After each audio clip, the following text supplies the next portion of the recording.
over on my personal YouTube channel, every month I do a financial audit, which just goes through exactly what I've earned. It goes through exactly what I've spent. And people are really interested in the actual numbers. So they get quite good viewing figures, even though, you know, my spending life isn't that exciting. I'm on a tight budget. I'm a frugal lifestyler. So I only buy things that I really need to. And I wanted to do one for this, what was my business and I now consider a side hustle because it's not the main earner for me anymore.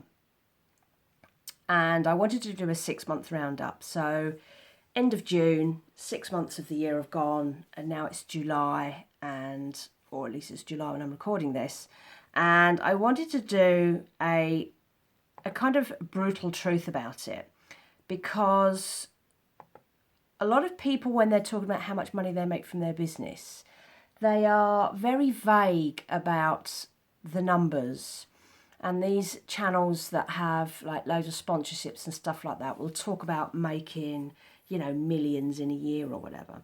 They don't talk about how the huge expense that goes into running those channels, because they have loads of staff, because of the hours that it takes to make a video that's that complicated. But I wanted to do a simple overview of what's going on with me at the moment. I don't worry about how much I do and don't make. I'd like to increase the income, of course I would, and that's why this year I've been working really hard to add to what I make and try and find new markets and ways to make money. And so far that's going pretty good. I'm never going to be able to retire on it, but I am seeing some increases, some improvements. So what I've done, I've made a couple of bar charts just to give an overview of how things look. So this chart, which I'm showing you now, shows my monthly earnings so far this year. So across the bottom, you've got the numbers 1 to 7. That includes, that's January through to July, because my July income has now ended, so I've put that in as well anyway. So it's actually 7 months rather than 6 months. But you can see how erratic things are.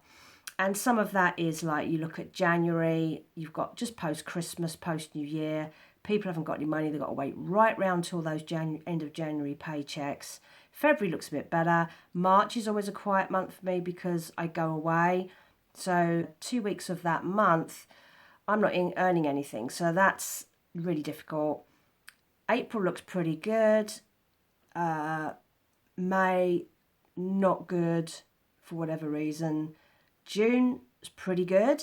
And July has kind of been hit and miss. But again, I've been away for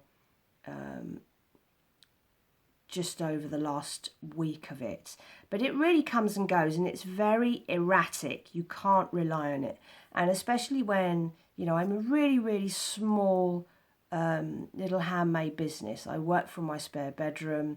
I make when I can. I'm not that great at marketing or social media. So it is a struggle when you are a one-man band trying to do everything, being okay at some stuff but not so great at other things, and feeling your way around trying to latch onto new markets to try and help with your income. So you can see across the bar on the left of this, you can see the numbers, and it only goes up to £160. So on no month this year have I earned more than just under £140 a month.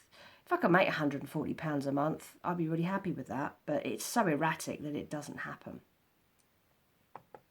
So I wanted to get an overview for how that looks generally, because let's take the last 6 years, the last 6 business years. And so that takes us up to April this year.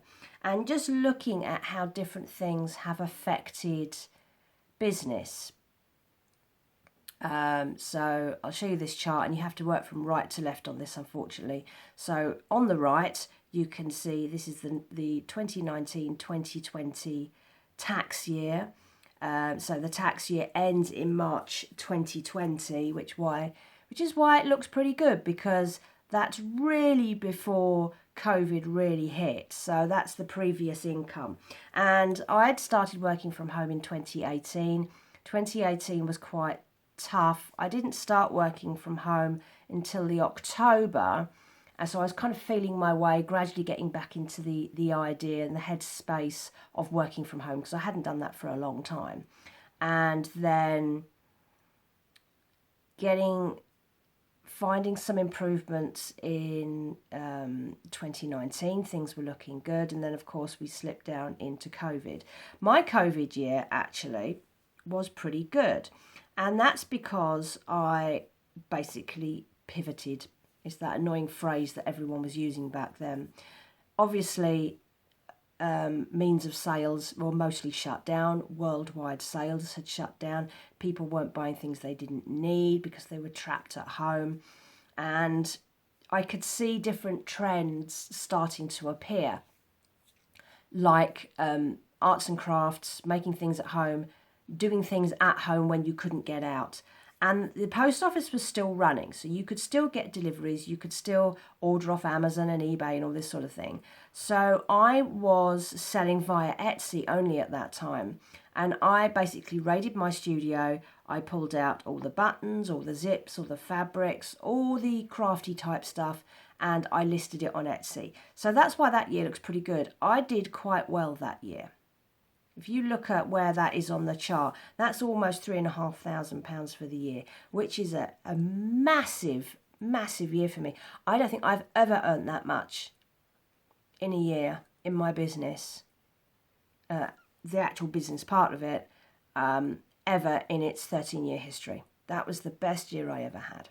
And then, of course, the next year, everyone's starting to come out again. So people are keen to get back to the pubs in whatever way they can. They want to go to restaurants. They want to go to shopping centres. And you can see that downtick where now you haven't got so many people interested in stay-at-home stuff because they want to get out. But you've also got that number of people who are still wary, still being careful, or can't leave.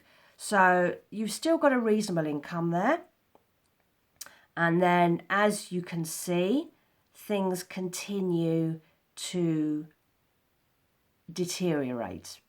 And because what you've got then post-COVID is money problems with cost of living. You've had people furloughed at home. A lot of those people furloughed at home then lost their jobs. So there's a lot of challenges, and of course cost of living means that prices have started to go up. Landlords have started to slap on extra rent, which they hadn't done during COVID. The price of food's going up. The price of fuel went up a lot, and people don't have spare income. So that's where that goes. And then it just continues to decline, and you can see the last two tax years, 23-24, and this year, 24-25, have been very, very similar. And that's really when, like, the end of the 23-24 year was when I started to look at all the new things that I could make, like the decoupage stuff and whatever. I've been through a terrible mental slump between 2022 and 2024 where I just had no motivation to make stuff. I was just really, really struggling. And I thought that it was just overload, that I was exhausted. But what I now know from looking back at things is that in 2022 was when I hit the perimenopause. And I didn't realise that all the things that were going on in terms of that, in terms of my lack of physical and mental energy, which I thought was just me having business burnout post-COVID, was probably a lot to do with that. So in, let's say, 2022 to 2024 business years, I pretty much shut down and I focused on doing other things. So I started taking surveys online. I was reaping the rewards of higher interest on fixed savings accounts, which had become a thing as banks wanted your money. In August 2023, that's when I joined the cleaning agency and I started doing that instead. And it took the pressure off me, feeling that I had to be creative, but I couldn't find the physical or mental energy to be creative. So I replaced it. And now some of those other things, in fact, all of those other things, pay more than my business. So I kind of shut down to the business for a while, didn't feel the creativity, didn't know where to go with it, and I focused on the things that were making me money because I needed to keep a roof over my head, food on the table, and the bills paid. It was as simple as that. You make a practical decision based on where the money is coming from. I've now reached a point where the other incomes are fairly static. They're just tripping along quite well, and because I don't have to worry about those anymore, I now have the energy to focus back on the business. And particularly this year, a lot of my perimenopausal symptoms have gone or dropped a lot, and I'm finding better ways to manage. And my creative energy has gone back. I had an enormous burst of new creative energy at the beginning of the year, and that's when I started doing the decoupage. And it's easier to do than trying to make an entire dress as well. It requires less space, less materials, less energy, and I just found it an easy way to ease myself back into things. So that's where I am with that, and you can see how much that business no longer provides for me in the way it used to. But that doesn't stop me wanting to do it because I am naturally creative. I always have been. I mean, I started making clothes and things when I was about 12. But when I was younger than that, I used to draw and paint and write and do poetry. All these creative things that I did and have always done. So it's in me to be creative. So even though I suppose you could say the business is now a hobby that brings me in a little bit of money, I still get that creative outlet that I need. So that's where I am with that. And I wanted to be really honest about the money aspect of it. So you can see that the last 2 years, the last 2 tax years even, my business has not made more than £800 in a year. And I'm a single household. There's no one else in my household. So it's not, I can afford to just be creative and not worry about who's paying the bills, which is why all those other income streams from all those other little side hustles that I do, I have passive income from some interest that I put into high interest bank accounts when I can get them. I still have the cleaning work. That's going really well. That's paying more than it has ever done. And I found a manageable number of hours that I can do.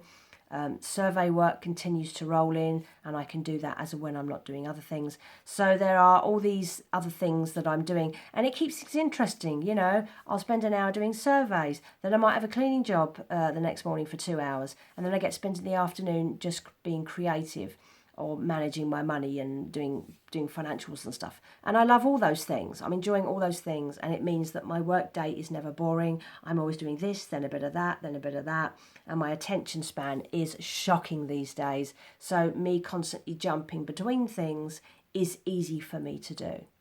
Back in the old days when I was making clothes, I could sit all day and sew a dress and the day would be gone.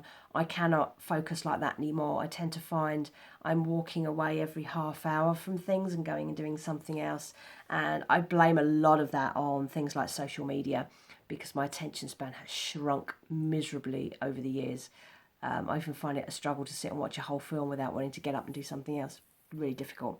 But that's where we are. That's what the finances look like. That is the honest 5-year span of my business, and I'm not embarrassed or ashamed to say that my income is horrific from my business at the moment.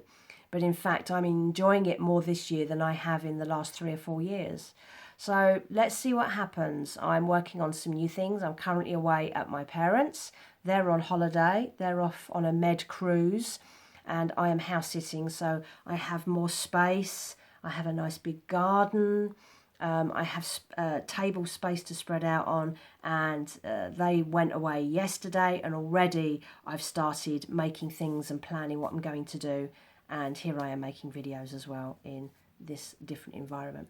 So it's fun. I'm enjoying it. It doesn't matter that I'm not making huge amounts of money. If it's going to be successful, that will come, and it only needs to make X amount of money to improve my income from what it is now. I do need to earn more. I am living quite tightly on the edge at the moment this year, but which is a new trend that hasn't happened for a few years.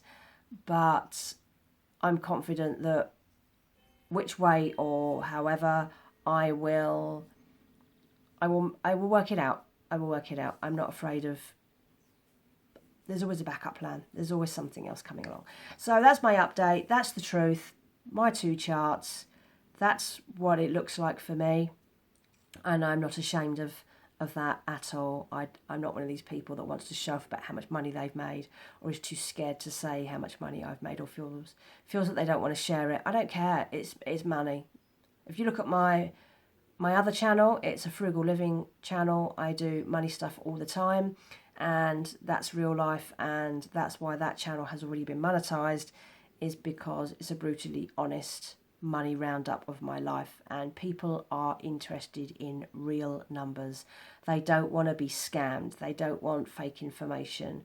They want to know the truth, and they want to know that because you've told your truth, they can look at it against their lives and say, actually, maybe I'm not doing so bad. So that's why I've done this, because I know there are lots of little small businesses like mine who are trying to pretend that things are great, or that, you know, they're doing really well, and they're not. And maybe that matters to you, and maybe it doesn't. It doesn't matter so much to me, because I've covered my back with other things, and that requires all sorts of other planning. But I enjoy that. The ducking and diving lifestyle kind of works for me. But I only have myself to look after, you see. I don't have children. I don't have a partner. I'm not looking after elderly parents. It's just me, and I can cope. I'm a tough old bird, and I will keep doing what I'm doing as long as I can. So I hope you found that interesting. I hope being able to compare that to how things are for you. You might be going, wow, I thought my business was going badly, but look at the state of that. Or you might be thinking, well, I'm almost up to that, and I thought I was doing badly, but actually maybe this is just the reality. And it's good to stay grounded. So that's it. That's my little update. I wanted to just throw that at you and see what you think. It's the truth. It's what it is. And that's my life. Thank you for watching. Thank you for subscribing. Thank you for all that stuff. And I'll catch you on the next one. Speak to you soon. Bye-bye.